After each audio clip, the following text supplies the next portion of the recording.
Hey, so I wanted to share how God used my attitude for something good, um, and just keeping everything real. But so I am moving from Puerto Rico for the summer, and I had put all of my stuff on Facebook that I'm selling in my apartment because everything has to go. And someone contacted me that same day within a few hours of me posting it and said, I'm furnishing a rental, you have great stuff, and I want everything. So, take it off of Facebook. I was like, well, first, come look at everything, make sure you want it before I do that. And they said, sure. Him and his wife came by. It was the day I was still fighting bronchitis, and I didn't know I had bronchitis yet. I was going to the doctor. And so they were 2 hours late showing up, which delayed my time going to the doctor, which was already irritating me a little bit. But it's like, hey, if I can sell everything in this apartment, like towels and everything, and just have one person come get it, it would be so awesome. Because I was already a little overwhelmed with trying to get rid of everything, sell everything, because I wasn't feeling well.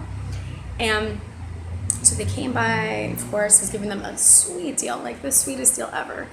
And so they decided, they said, yeah, we want everything, shook hands, said, take everything off Facebook. It is a done deal. I'll wire you the money. And I know this individual. So I was like, okay, great. So people had contacted me on Facebook about buying stuff. And so I even deleted messages, people I don't know. So we're not friends. So I didn't keep them. So I deleted all those messages, and then late at night, texted me and said, sorry, Felicia, I'm gonna have to bail out of the deal.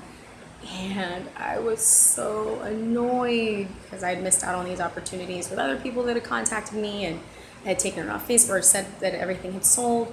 So I was so annoyed. And normally I would be pissed for a couple of days or whatever, but this time I was only mad for like maybe 5 minutes or just frustrated. And so in that moment of 5 minutes, I said, you know what? Even if this guy changes his mind, he can pay me any amount of money to get this stuff now, and I would rather donate it than give it to him. And so, but I was like, I'd rather do it. I'd rather give it to somebody than ever give it to him. So over the course of the next couple of days, I was kind of like replaying that and kind of laughing to myself of just how I can be. And then all of a sudden it started changing. Like, instead of saying, oh, I'd rather donate it, I was like, hey, I would rather donate it.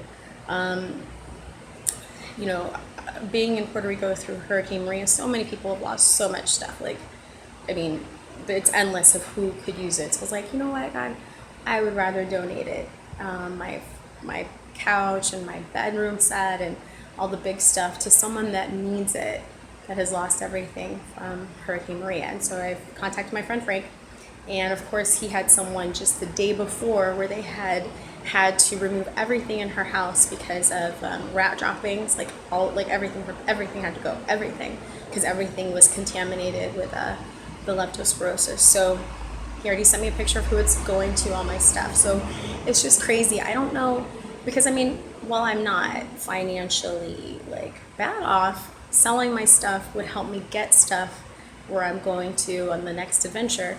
And so I wasn't really thinking of donating it until this whole situation with this guy. So it just goes to show that I think God used it to kind of get my mind going the other way of donating it. So there's the story. It's ended it good. So yeah, someone's getting the furniture, and I'm excited that that's where it's going to. So, the end.